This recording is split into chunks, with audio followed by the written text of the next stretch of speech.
Hi, welcome everyone. I so appreciate you all being with us this morning. My name is Al Wyant Forbes and I'll be the moderator for this session. Before I introduce our presenters, I have a few items to share with you. Please note that we are in a Zoom meeting and that you have full access to your video and audio / microphone capabilities. Please be mindful of the presenters and other attendees in this session and stay on mute or mute yourself when not actively asking a question or sharing when prompted by the presenters. Should you have questions or comments otherwise, please enter them into the chat box. As time allows, we will share your questions with the presenters and they may monitor as well. Additionally, you may use the chat feature to share thoughts with the presenters and or with each other. The session listing in the conference app details the session and includes any documents provided by the presenters. The app also includes a short survey at the end of the listing. We ask that you complete the survey at the end of the session as it is important feedback for planning purposes. And with that, I will go ahead and introduce our presenters, Steph Anderson, who is an assistant professor of psychology at Santa Monica College, and Nate Donahue, who's a professor of art history at Santa Monica College. So welcome, Steph and Nate. We're glad you're here. Thank you so much, Al, for that kind introduction. We are going to start sharing our screen and our presentation. I want to welcome the folks who have chosen to join us in the Zoom room today. Dr. Emily Mitchell, Aiden, Scott, Paul, Karina, Tiff, Anika, Jeru, Heather, Rebecca, Marie Joy, Philip, Bernice, Jana, Jenny, Antonio, and then I have a little, Aisha Finkova. So welcome everybody. We're just waiting for our share permission. And while we do that, I'll introduce myself, Nate Donahue, art history faculty member, as Al said, also a former academic senate president at SMC and a queer faculty member who over his 8 years at the institution has been advocating for more resources, more focus, more centering of our LGBTQ+ and specifically trans students. I'm going to have my esteemed colleague, introduce themselves now. So go ahead. Hello, everyone. I am Steph Anderson. I am faculty in the psychology department, also one of the leaders of the very nascent and still forming Pride Center at Santa Monica College. Before we begin, I want to give a special thank you to 3 particular student leaders who have been essential to the work that we're going to be presenting on today. So first is Catherine Lee, who's our current president of the Gender Sexuality Alliance at SMC. Nick Grant, who's an alum from SMC, as well as Tafari Allen. All 3 have been so essential to the work that we have been doing, and their voices have been central to this conversation throughout its longevity. Thanks, Steph. I want to also say that Steph and I are both on land that was formerly stewarded by the Tongva and Chumash tribes, as our institution SMC is. I invite all of you to think about the land where your home or your institution is located. And I also want to say that Steph and I today are not speaking as institutional agents of SMC. We are speaking as queer faculty members, teachers, mentors, community advocates, and we want to share our authentic and true experience of doing this year-long work at SMC. We love our institution. Our institution seeks to be an equity-focused institution and is doing a lot of great work in that arena. And we are proud to have been encouraging SMC to do even more for our LGBTQ students, specifically surrounding the physical campus and restrooms. So we're going to be giving this presentation. First, we want to talk about the proposal that Steph wrote and that we made together, the proposal that we wrote and advocated for. We want to talk about our experience finding allies and community on campus, the challenges and the joys that surrounded that. We also really want to talk specifically about our local institutional process as a means to illuminate the idea of how important institutional processes are, that these conversations must also happen in your planning committees, in your budget committees, in all of those spaces in your senates.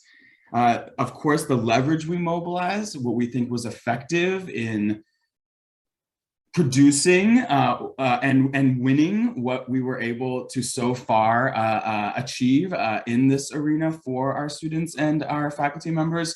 And of course, it's been a year, it's been a long year. I think we would both agree.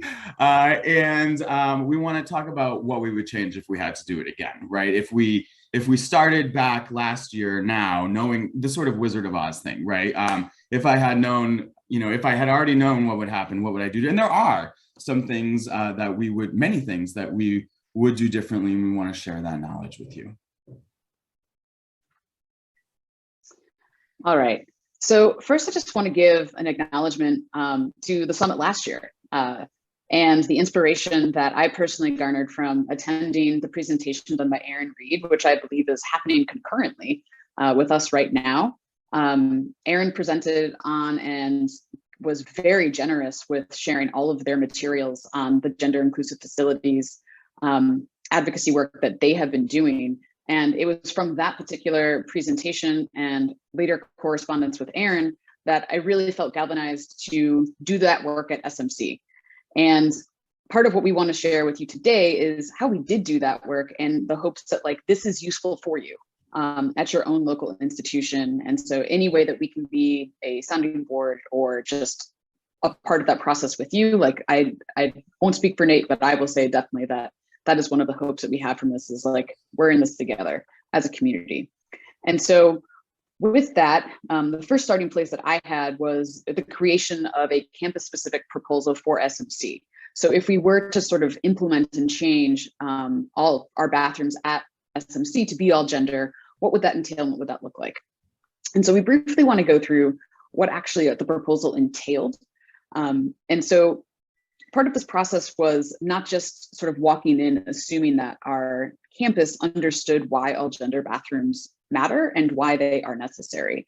And so a big piece of this was sort of setting the stage for why this is an important effort. So part of that included, giving the background of much of our experiences that we can have in bathrooms, both with overt and covert discrimination, and really emphasizing that bathrooms aren't just a luxury, they're a necessity. And they're a necessity not just for trans and gender diverse students, although that is central to what we were advocating, but that they're also important for students with disabilities that might require a caregiver of a different gender, as well as parents who have students of different genders. And so thinking about this as an equity issue, not just specific for LGBTQ plus folks, and really educating our campus on that when we're talking about the need for our LGBTQ plus students, that because of our campus demographic, we're also talking about our racially minoritized students on campus as well. Exactly. And we at SMC have been discussing all gender restrooms actually since 2010 in our planning committees, and are proud that we have 4 all gender restrooms that are single stall. We have one on the 3rd floor of our student services building. We have a single stall gender restroom on the ground floor of our core, which is our gym and dance, a weight room and sort of dance department building. But we noticed that there are more all gender restrooms at different institutions across the state. Most of these are single stall all gender restrooms, we learned. Shout out to UCLA. El Camino, I know, is here at this conference in a big way. Santa Barbara, just some different Maricosta, what colleges have. And we want single stall all gender restrooms on our campus, as many as possible, but we also, Steph's going to explain, wanted to have multi-stall all gender restrooms as well. And we need at SMC to do more because 1 in 6 of our Gen Z students identify as LGBTQ+. And I think this is because we live in a world where people have more, when I was in college, I was not out. And I think we're living in a world with more ability for young people to claim their identities, I hope, despite the many challenges that our contemporary society is dealing with. And so this is a no-brainer for us, right? We're gonna do this. We have all of these students who need this. We have a supportive, we think, community, right, in Santa Monica. And so that was kind of our charge and our mission. Yeah, and we really wanted to frame ourselves in context of these other institutions, right? In part because SMC prides itself as being really equity focused. And so we sought to sort of couch it in a way that drew our attention to this one particular area that we have room for growth. And so in our proposal, we offered specific details and a cost analysis of which bathrooms we thought should be converted and where. So we selected both men's and women's restrooms across 13 locations on campus for a total of 26 bathrooms. And it's worth noting that these are all multi-stall locations. So we were specifically asking in our initial proposal that we change the signs, that was one of the first and foremost ways that we can go ahead and work towards this goal of all gender bathrooms. And so what would that signage change entail? So it's not just about posting them and making them all gender restrooms, but it's also about offering explanations, visible explanations for why they are. For folks who wanted to use gender segregated bathrooms, where those would be located. Providing signage around what is inside the bathrooms themselves. And this was actually a really interesting piece of information and feedback we got in trying to forge coalitions with other folks on campus, saying that that would be really useful to know if you're walking into a bathroom, say, that has urinals, that you would potentially expect to see someone using a urinal versus walking into a place that is only stalls. And advocating that these be on the first floor to make them the most visible and the most accessible. And so in our framing, we would increase the total amount of all gender bathrooms from 4 to then be to 30. And that in doing so, there would still remain 39 gender segregated bathrooms on our campus. And so if we were just to change the signs, we did a cost benefit analysis that it would cost us just under $3,000 to do so. And I also want to emphasize too that we did research in terms of laws at this point. However, our proposal, we wrote it together. It was our dreams, basically. I mean, this is what we wanted in our dream, kind of situation. We want to center them on the first floor. We want to have, multi-stall restrooms so that they are visible and that we are broadcasting to our community that we support our gender nonconforming, trans and non-binary students. And this was before some of the realities of the law and life, which we're going to talk about later, reared their heads. And so, but we're proud that what we put on the table was something that centered our students who are most resilient and marginalized unapologetically. And I don't necessarily think that was a mistake. Despite the fact that, as we'll learn throughout this presentation, there were many challenges and barriers that we did not know about, that we would have to deal with and incorporate and continue to do so. But I still want to say I'm happy that we went for it all, right? That we went for the big ask, because that really sort of put us on the map, so to speak, on campus as wanting to affect a big change in our facilities. And one of the things that we had to do is preemptively address community concerns. And so this is what at SMC we kind of call the pony show, where you go to all the different committees to your campus. And we'll talk about those committees in a second, to talk about your ideas and why they're important, basically to do what Steph did for us in this Zoom space, to talk about why we need them, the importance of equity and student concerns and all of these things. And I would say that was one of our first challenges that I did not necessarily expect. I now think of concerns. At first, I sort of approached concerns with a very open sort of, yes, we want to hear everyone's concerns, make everyone feel safe, hear that, let's get it all on the table, let's talk about our feelings.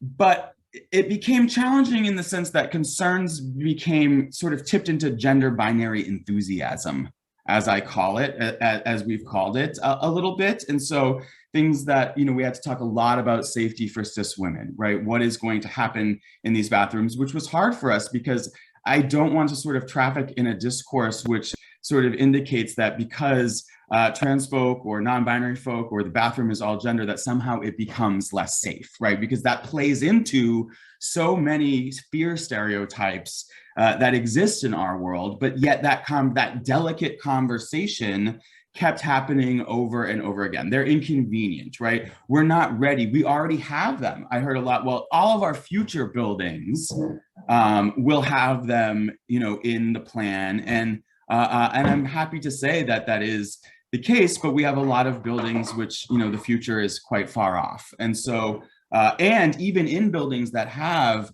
all gender restrooms, how can we center them on the first floor, put them on the map so students know how to use them, and educate our community about why we have them. So once we had this proposal done, we then, as Nate alluded to, started to do the pony show and shop it around. And so I spent a lot of time doing the research and writing it over the summer, but I'm also at present like a non-tenured faculty who's only in their 4th year at SMC. And Nate, I knew as a friend, but also as a colleague, was someone who had a lot of institutional knowledge for how we actually go about making this a plan, right? Because it's one thing to write a proposal, but it's another thing to actually garner institutional support and to put the process into place. So I reached out to Nate in that capacity and was like, hey, Nate, how do we work this? And so I'll let him sort of like talk about where we went from there. Mm-hmm. And so the first thing we did was to partner with equity affinity groups, our Black Collegians program, our Adelante program, our Gender Sexuality Alliance Club. We went to the Senate, to our EOP, NS, and CARE program, to our Guardian Scholars, basically to our Men of Color Action Network, basically all equity groups on campus. We made sure they knew what we were advocating for, that they supported us. We created a long list, which I believe we're going to show, of the different committees that did support us. And that was very important as we had conversations with institutional leaders, administrators. I see our wonderful Vice President of Student Services here, Mr. Michael Tuatasi. Welcome, Mike, one of our key community members and allies. And we also went to the campus police because we heard all these safety concerns, and which I wanted to sort of allay, right, to make people feel, that we had done our homework. And a lot of this was me having to prove that we've done homework, and we're still not getting tons of institutional support at this point, right? It's still kind of Steph and Nate are out there making the rounds, gathering support.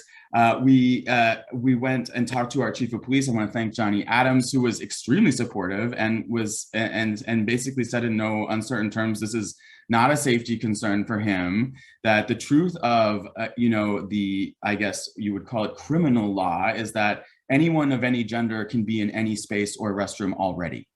So the laws that govern our restrooms are separate from that, right? And are have to do with facilities and institutional buildings and things like that. But he would be like, well, it's already the case that folks can use the restroom of their choice, and that's why. And that gave us to say, well, that's why we want to create an inclusive restroom, so people know that, and that they have a space to do that. Of course, in the California Community College system, I'm a former academic senate president and statewide executive board member of the ASCCC.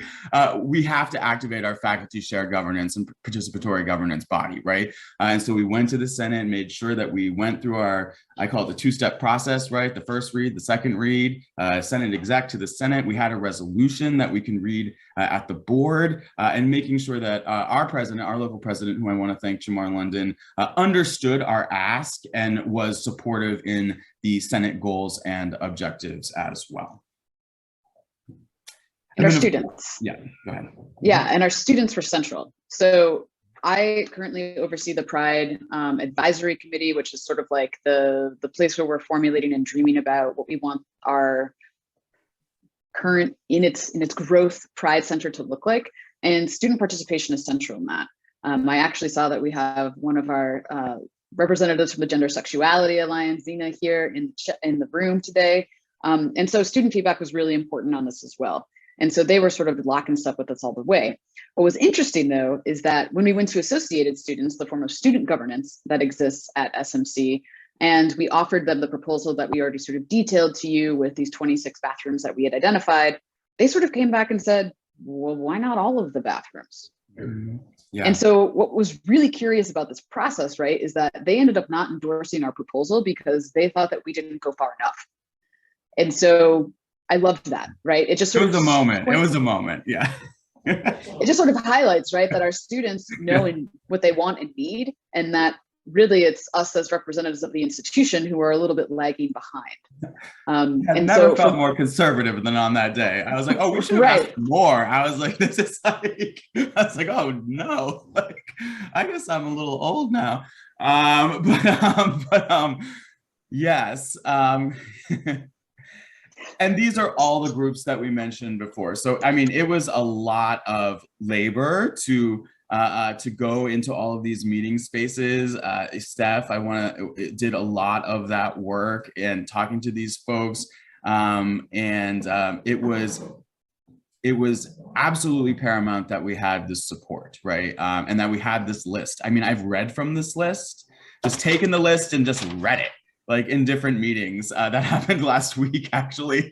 And so having the list of support and also involving your classified staff members via going to these committees, that is one of the conversations we've had is, how are classified staff members going to be involved? The folks who are actually cleaning restrooms and managing facilities, how are they going to be involved in this process as well and in this education? And so these committees have students on them, faculty, administrators, classified staff members, and we were looking to make sure that we educated and prepared and garnered the support of a very wide community of advocates and folks on our campus. All right, so we had this proposal, we had garnered all of the support, but yet we were still in need of really locating and initiating like institutional change. And so Nate's going to sort of walk us through like what would be the clean version of what the process should look like for advocating and getting actually implemented this type of change. Yeah, and I have to also say, as a former academic senate, local senate president for 4 years, I actually was an architect of renovating and revising our planning process, and it was still not intuitive and very difficult for me to internalize how Steph and I could activate it, right? Like, how are we going to use, because if you activate the planning process and things are in minutes, if they're on agendas, if they're written down, if people have taken votes and made decisions, you have a lot more to stand with, right? Then people have to respond. Then there has to be a written response. And we wanted to make sure that this wasn't just an equity conversation and an advocacy conversation, but something that was going to produce written documents that indicated our institution's commitment to all gender restrooms. And so I have to admit, we went for a few months without even, or I should speak for myself, without even realizing, necessarily the roadmap forward. And I would encourage us all, from day one to think about that strategic plan, right? Like what are the dates and the chronologies? What committee do I have to get this to by what day during this semester so that someone can take a vote and it can be quote unquote official. And so, as I mentioned, we started with all the special programs you just saw, and then the academic senate. And on October 26th, we actually started before that. We did with students in our GSA club we did a tour of restrooms. That was fun. It was still sort of COVID times and we were all on campus with our masks, taking pictures of restrooms and writing things down, making charts and Excel spreadsheets.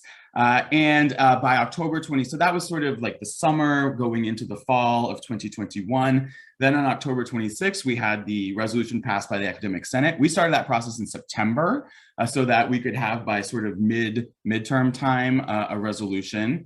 And then it kind of felt like, okay, we have the Senate, Jamar can read it, our Senate president can read it at the board, but then what? Like, what is, who has a magic wand or what can we do? And we found like no one really has a magic wand, apparently, and we need to activate this process. And I had this realization right? That the way that this was a physical facilities issue.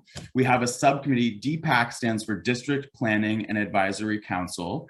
We have a subcommittee of DPAC that deals specifically, we have one for HR, we have one for facilities. And so we realized that we have to go to that space and garner the support of the DPAC Facilities Committee to make a recommendation to the wider planning body of DPAC to the college president, right? And we had already met with our college president. We had made sure, as we always do, that she wouldn't be blindsided by, excuse me for that term, that she wouldn't be caught unaware or surprised by what we were doing, that, we didn't want to make anyone feel like we're trying to do something surreptitiously, just change the signs in the night, right?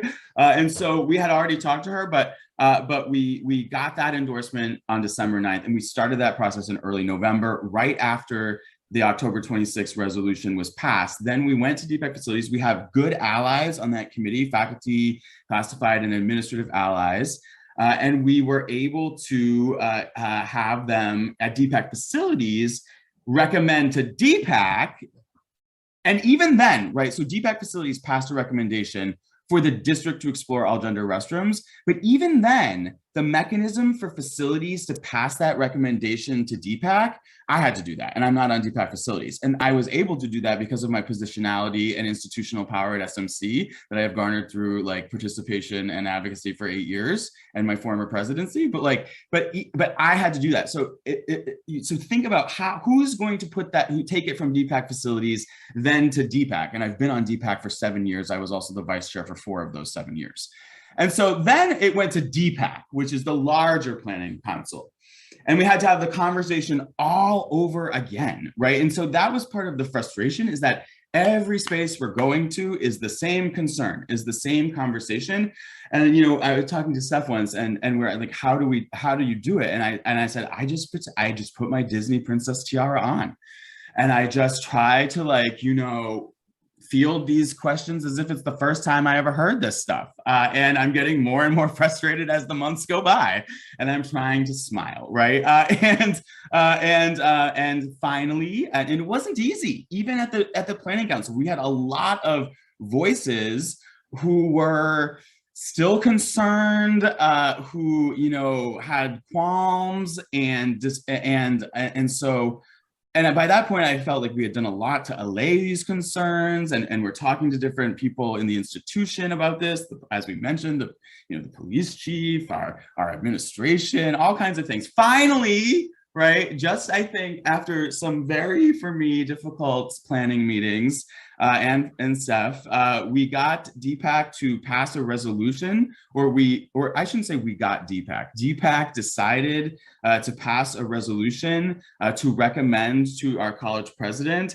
It is recommended that the district support the necessary changes in educational outreach needed to provide all gender restrooms, both single user and multiple user, right? This one sentence, right, is 1 year in the making, was 1 year of advocacy in the making.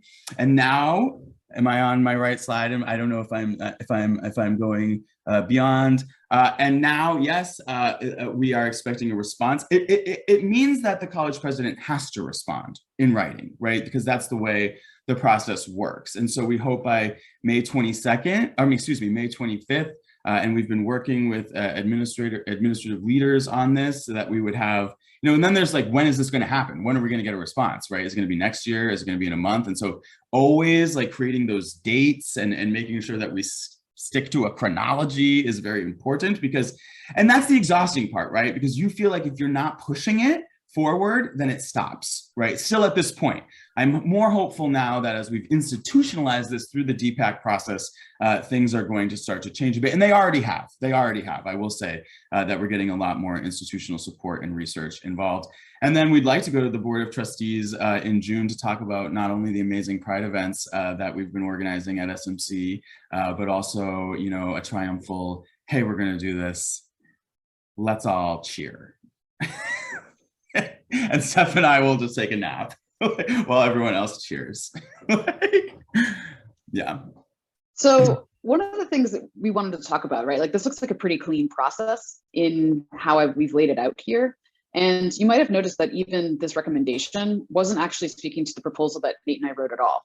And so part of what became a little bit contentious was when we, and I'll talk a little bit more about this in a second, we were offering that we wanted the signs to change of the bathrooms.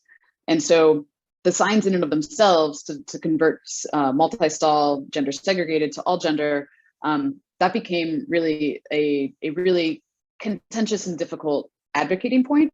And so while this might be the process that it looks like on the surface, nice and clean, this is really what it felt like and really how it transpired. And at every stage, as Nate alluded to, there were what we coined as gender binary enthusiasts, folks who really needed to have additional education around trans experience, gender diverse experience, and the reality of who's actually experiencing violence in the space of bathrooms. And so we want to be mindful that, you know, as we've navigated this process, that our individual positionalities have played a really central role. So I am someone for whom that like bathrooms have always been really difficult spaces for me to navigate in terms of how my body is perceived.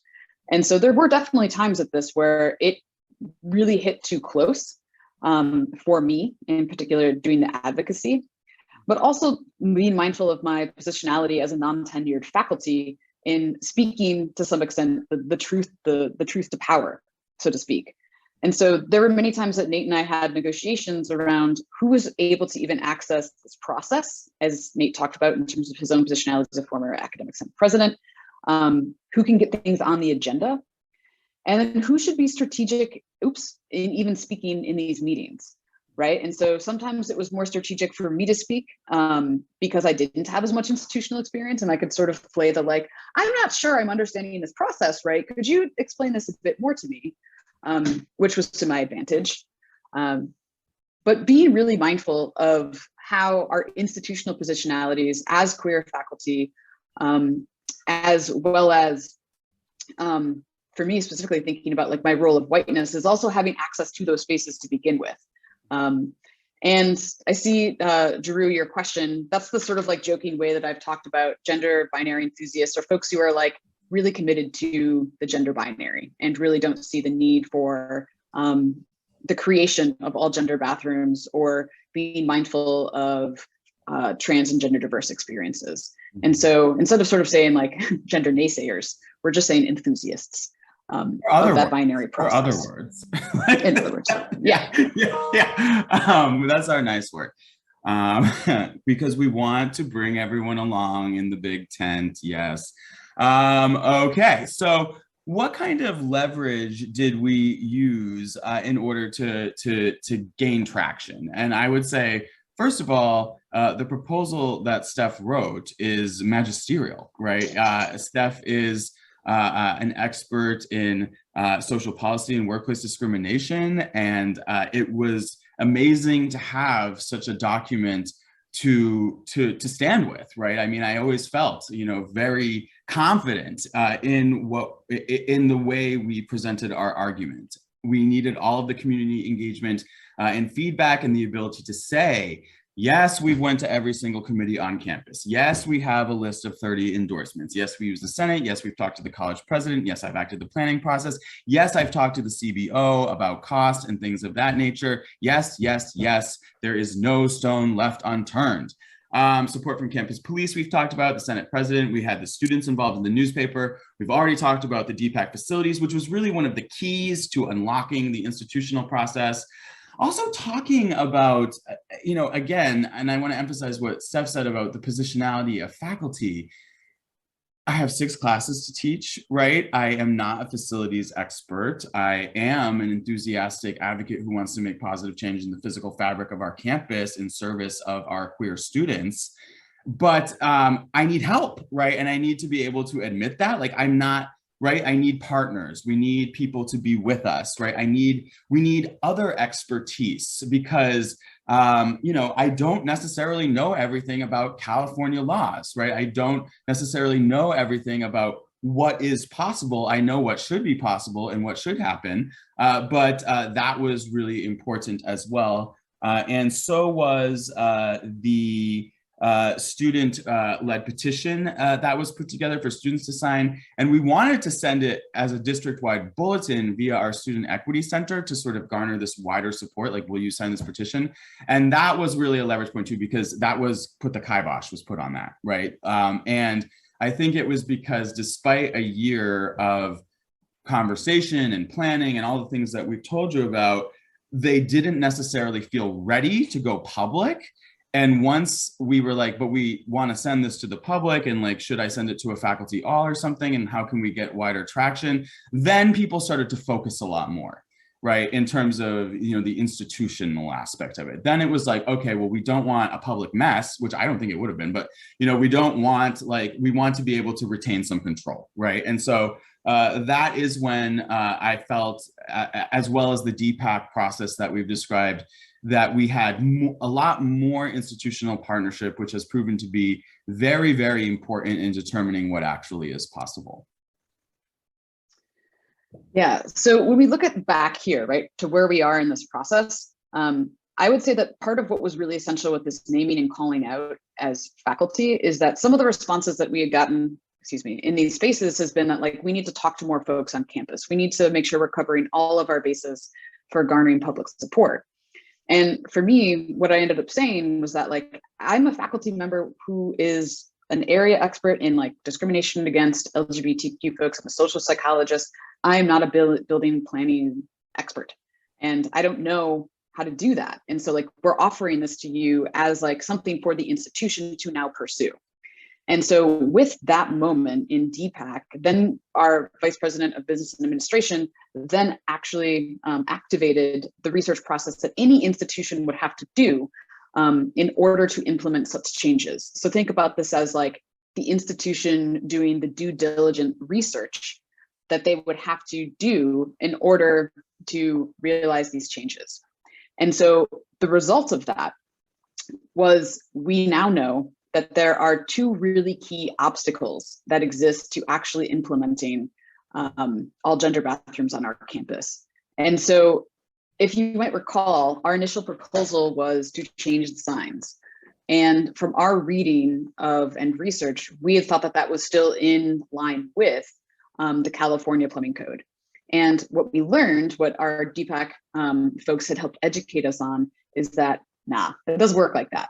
Yeah. So the California Plumbing Code is cisgenderist. Basically, there's a prescribed ratio of male and female fixtures that must exist within each building, depending upon that building's occupancy. And so why that's important is because if you were to change any of the male or the female bathrooms to now be all gender, it would violate that code.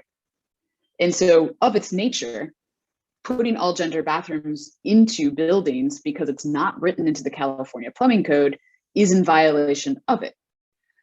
So what's curious about this, though, is that we have various bodies across the state of California that basically can interpret and apply the California Plumbing Code as they see fit. This is called the jurisdiction authority. So as some examples, the UC and the Cal State systems are their own jurisdiction authorities. And so if you might recall earlier, we showed that UCLA has 46 all gender bathrooms on their campus. And part of the way that they have been able to create such a wide inclusive offering is because they've interpreted the California Plumbing Code essentially to say that so long as the proportion of male, female, and all gender doesn't exceed 1/3 of the total bathrooms, they're in compliance. And so the UC system can do that. The Cal State system can do that. Santa Monica College, we can't do that. We're beholden to the larger California Plumbing Code because we are not our own jurisdiction authority. So with that said, there's some hopeful things that are in the pipeline. One is the California Plumbing Code is scheduled to be updated in the upcoming year. And two, SB 1194, introduced by Ben Allen, who's actually our Senate representative of our area. He's advocating for basically allowing cities do I have this here? No, he's allowing for cities or counties or city and counties to do this interpretive work, and saying that those folks can offer all gender bathrooms. So that's really great, because at this point, our hands are a little bit tied if we want to offer multi-stall all gender bathrooms. So if that passes, which we're really hopeful that it is, it's in its second read, hopefully it will have a vote before this current legislative period is over. If it passes, though, we have a separate problem. The separate problem is that that bill in and of itself requires entire enclosure for having all gender multi-stall bathrooms. So this is understandably the ideal setup for all gender bathrooms regardless, right? So to have floor to ceiling, doors, walls, fully enclosed, that gives the most privacy, that allays any sort of safety concerns. The problem is that we can't just change the sign. So it's not a $3,000 problem that exists for our campus anymore. It's likely $1 million plus problem that exists for our campus. And so our facilities has estimated that it will cost about $15,000 per stall to retrofit these individual setups because of different requirements that are needed. So I offer this to you. I also have a document that I can drop in the chat where I've written this out a bit more, because this to me was sort of like an aha. We needed this information from the beginning. That would have been really, really helpful to know. And because it might be that your institution has a different jurisdiction authority that you might not know of. So it's worth doing that research, and it's worth engaging with and talking to your DPAC facilities from the very beginning of this process, so you can get that information. And so in thinking about what kind of advocacy you might want to be doing, as I said, for us, we wanted multi-stall. And if we had been going after single stall, that would have actually been a much easier ask. Part of the problem with our campus is that we don't have that many single stall bathrooms. And so it wouldn't have really increased the offering, which is why we asked for multi-stall. So going forward, where do we go from here? I think I will speak for myself that when I first found this information, I felt a range of emotions, but mostly feeling really discouraged. But I don't feel that way right now, because I think there are asks that we can still advance and ways the institution can still act.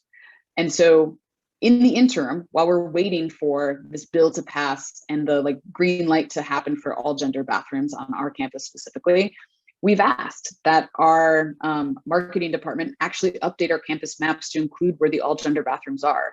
It's only available, this information is only available on our Pride Center website that I put up. So we're asking that this be made public. We're asking that all gender bathrooms be written into the facilities master plan for all future construction, which seems like that would be an easy ask to do, as that's already the process that's been done informally. We're in the process of, in conversation with the administration, of having a public statement that is in support of all gender bathrooms and in specific support of this bill. Given the world that we're living in right now and the anti-trans and gender diverse legislation that exists nationally, we feel it's really important that our institutions speak about this. And so far, it's been pretty silent.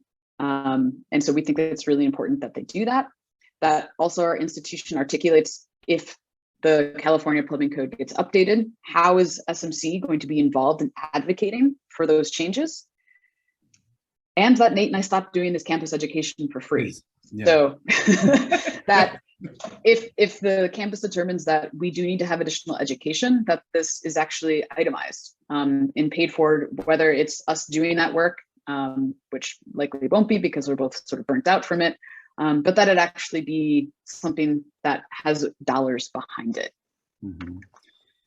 Yeah, and we want to also talk about some of the educational and rhetorical challenges that we experience, which you may expect. I'm not sure, that this is any spoiler alert or news, but we do need those dollars for a much wider campus education, specifically regarding gender and trans, non-binary, and non-conforming identities. I don't know why, after 40 years of being a queer person on this planet, that I was slightly shocked. I'm going to say I was slightly shocked about just the general. I mean, we're talking about, sex and gender, and these are, just that how they are different. I mean, we're going way back to Equity 101, to Trans 101. And we, in fact, are having a great speaker next week come to do a Trans 101 workshop in line with these goals. Because, colleagues who I had different expectations of, and I'm not shading them or anything, but said things that, I would, they would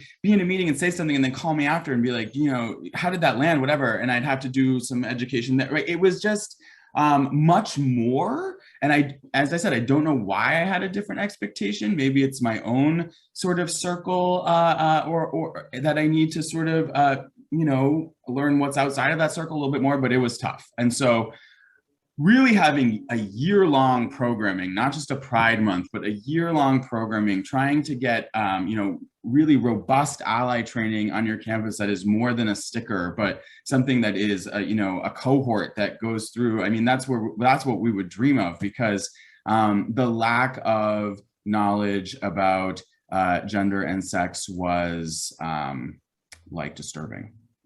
I mean, that's my personal experience, right? I mean, and so, yes, indeed. And the next one, Steph. And so one of the other things I would offer is that I often had this dialogue in my head in a lot of the meetings, is that despite having written this proposal, despite also having written a one-page executive summary, despite having itemized all of these things on agendas and setting them ahead of time, no one's going to read it. And so we had to learn very quickly to enter these meetings with the expectation that no one had read prior to. And so anticipating that many of the questions that folks were going to be asking were already addressed. And so I offer that as just sort of like a psychological preparation for doing some of that advocacy in those spaces. Yeah, and to even go further with this, in the proposal, we started doing one-pagers, infographics. I mean, anything that we could do in the first 5 minutes of the meeting to just catch people up, because we could not assume that the proposal was actually engaged with. And then the other thing that kept coming up in different spaces, the DPAC planning space, the facility space, was like, seems like we need a campus survey. Right? And for what purpose is what I would ask, because a campus survey is not necessarily educational. It seemed to me that a lot of times a survey was suggested, it would allow people with a few number of people with very loud voices to anonymously, forward notions that were erroneous or harmful. A survey administered well is scientifically created with your Office of Institutional Research, right? It's not just a list of questions you send people. And so, what kind of resources are going to be devoted if you really want to do a survey about restrooms and gender on our campus? And I eventually got to the point where I was like, no, we don't need a survey, because a survey is going to be used to slow things down. And oftentimes, I want to shout out to Elisa Meyer, who is our chair of chairs. We would have allies in meetings who would say this for us, who would be like, we always talk about surveys and they never happen. And what is a survey going to accomplish, right?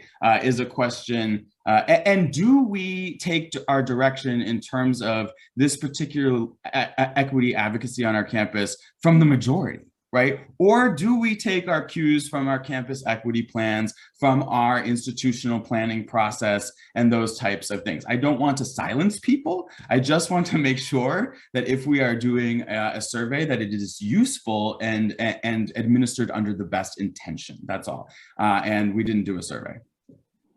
Right. And we had to keep sort of really repositioning and recentering who all gender bathrooms serve in that conversation, right? Because that was often the response to like, is our campus ready for this? And our retort ended up being that like, it's not about if our campus is ready for this. This is what our campus needs. This is what our students need. And the campus needs to be educated. And those two things are not in opposition of each other. Mm-hmm. And so with that, the other sort of rhetorical challenge is that it did feel at times that we were getting sort of like rhetorically gaslit, that there were a lot of folks who said this is super important and we need to keep having conversations about this. And our challenge was to not just say, great, let's keep talking about it, but also to say, what are the actionable things that we are taking away from, and what, when we're speaking to various institutional gatekeepers and key figures, what do you see as your responsibility in there, or your capacity to help us advance this? So really trying to like push that, like, let's actually have an action, not just a rhetorical conversation around how great and necessary this is and how shocked we are that we don't have more all gender bathrooms, right? That was a common thing that we got as well. Yeah. So, if you had 5 more hours, we would sit here and talk about our final reflections. I would say this is that, as we said in this hour-long presentation, we do wish that we had more partnership from the beginning institutionally, so we would have that, plumbing code knowledge, that jurisdiction authority knowledge. However, I'm happy and proud that we put it all on the table, made a big ask, and that everybody knew this. And sometimes on our campus, I like to think that this was also the process towards our Student Equity Center. You got to turn up the heat a little bit, because maybe some of you have experienced this. If you don't really get out there and go to these meetings and keep pushing, it doesn't advance, right? And so the fact that we asked for so much, and that we were like, hey, yeah, we're just going to change the signs and say that there's a urinal outside of this. And, that's what should happen. And that's all that needs to be done. That's the level of complexity, right? That wasn't the case in the end, but I'm glad that we started there, because it was kind of like, that's the Emerald City, right? And that's what where we eventually want to get to in partnership with our statewide institutions now. Mm-hmm. And so I think one of the other things, just to be real candid and real with you about, is that this has been a very wearing process for both of us, in part because of our positionalities, and in part because of really what I see as sort of like a double bind of queer advocacy, right? In that we want to be here and do this for our students and do it for ourselves. And yet at the same time, we're trying to create the change that we ourselves need to be supported in the institution to begin with. And so going forward, I know for me personally, I'm going to be taking some time away. I want to continue to work on this, but I will be stepping down in part as my leadership role within the Pride Center, for example, because I do need to find some more sense of community among LGBTQ plus faculty and staff. And part of what was really difficult about this was feeling like I was in spaces that weren't really supportive of me as a queer faculty. Go ahead, Nate. Yeah, as you say that, I think that maybe one of our next things that we can do that's self-care is create a stronger faculty network of queer faculty, so that the next time we go out there, we don't feel so like it's the Nate and Steph show, and that we are everywhere sort of with each other, which was amazing, but we could have used more people on our team. So that is our presentation for you. We have some time for questions. You can see our emails, and we are happy to talk in more detail over email if you're going through similar aspects on your own campuses. And if you want to ask a question, please raise your hand, and I'll call on people in the order that the hands were raised. Or you can put that in the chat as well. So I see a hand raised. Mike, why don't you go ahead while I field some of this chat box? Yes, so not so much a question, but I just wanted to acknowledge, Nate, both you and Steph, for all the work that you've done. Because I know it has not been a easy journey, but you've done amazing work, and so much of the education. It's one thing just to say this is a facilities issue, but you really put, I think, the issues of our queer students at the forefront, and raised and it got people thinking, because this is just the beginning of the issues that people will start to need to look at. So I do want to thank both of you for that. Within the process, it will go, the president did accept the recommendation. Oh, good. Thank you, Mike. Tuesday. So yes, moving forward, now it's part of, us as senior staff, and you do have allies on senior staff. I know, Mike. Thank you.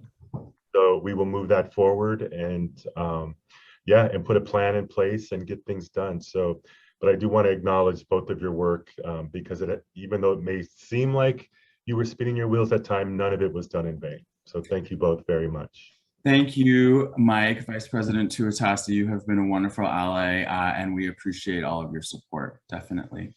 Scott, I see your question. Why don't you ask it since your hand is raised? Oh, thank you.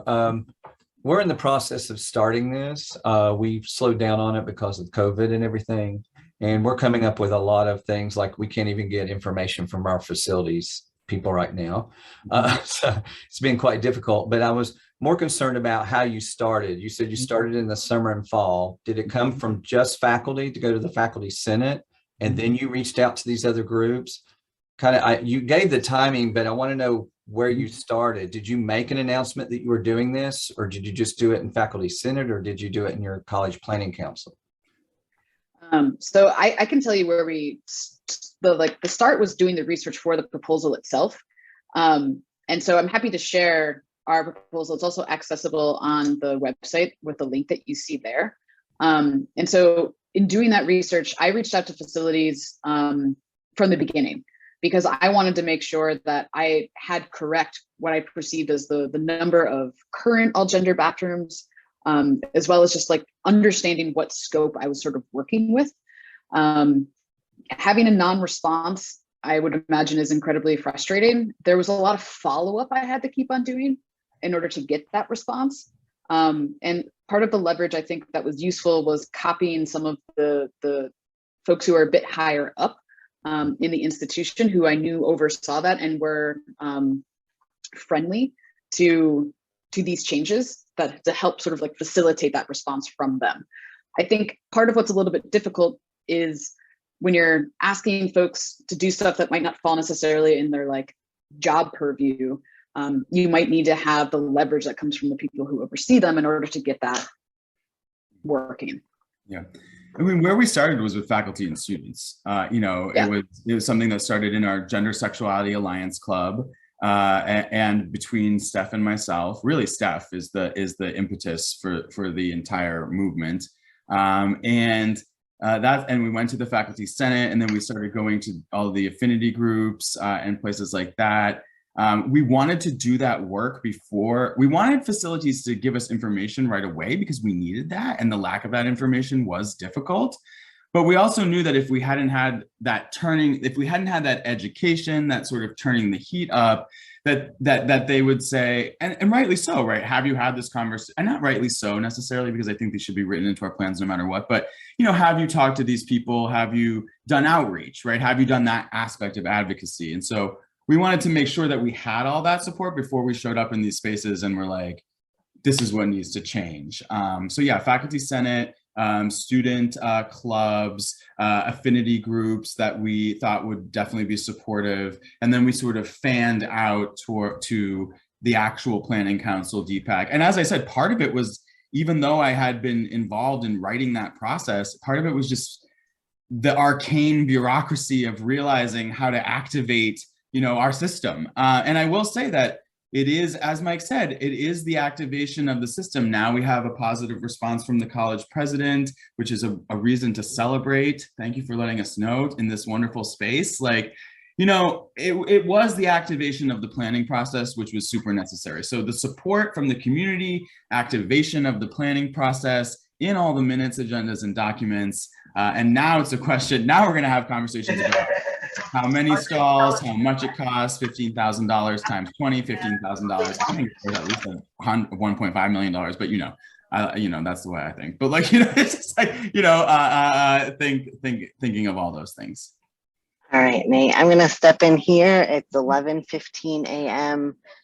There are a few questions left in the chat about just navigating burnout, what you could have maybe done to begin with. And then other spaces, including locker rooms, lactation rooms, etc.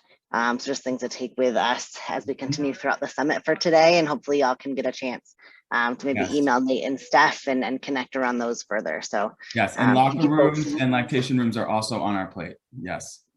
Not in the specific advocacy, but generally at SMC. Yes. Perfect. Perfect. All right. Well, thank you again so much. We really appreciate the knowledge that you have shared with us and the time that you've given all of you to be at the summit today. As a reminder, session recordings will be posted in the app within 2 weeks after the conference, and the chat information will also be included. And like the presenters mentioned, I definitely put in that bit.ly for SMC advocacy and have that website pulled up to have access to those wonderful graphics and proposal that you had spoken about today as well. We ask that you do please complete the session survey listed at the bottom of the session in the conference app at this time. We have a great rest of the day planned as well for you. We'll be moving to the next session and activity, and I believe there's a quick break before that happens. Yeah, so it's a quick 30-minute break, and then the next session will start at 11:45 a.m. Again, the links for all sessions and activities can be found in the conference app. So once again, thank you so much for attending the session, and we'll see you online again in just a little bit. Thanks, everyone. Thank you, everyone. Thank Have a you. great day. Have a great conference. I can't wait to go to some of these workshops. Have fun. We'll see you in the next Zoom room, right? Are you in our next one? Okay. Sounds good. I'll see you all. I don't think I'm in there, but Okay. somebody else that will be. 11:45, right? Great. Okay. Yeah. Yeah. Thank you, Al. All right. Thank you.